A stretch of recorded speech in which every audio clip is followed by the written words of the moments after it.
If you start with what are you actually trying to do and optimize for that, form will fall out of it. We're building a gorgeous, hackable, ergonomic keyboard.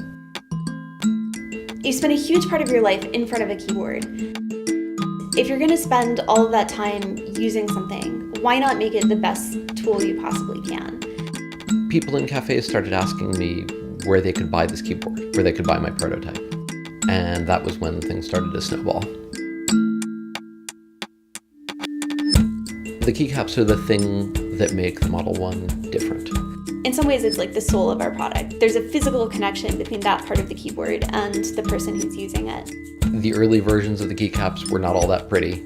They didn't feel all that right. Autodesk showed up. One of the things that seemed most plausible was Fusion 360. As a small business, there's this tension because everyone else is making hundreds of millions of units of them a year. Other keyboard manufacturers, they think we're crazy. With very limited exceptions, you have to be at a scale of making millions of units before you're going to think about making your own keycaps. It makes such a difference in how the keyboard feels. We have to try.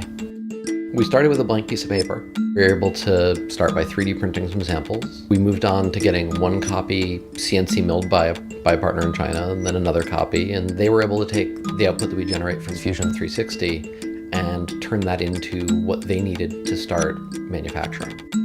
There's room in the world for someone really making a high quality product that just isn't being met in the market very well right now.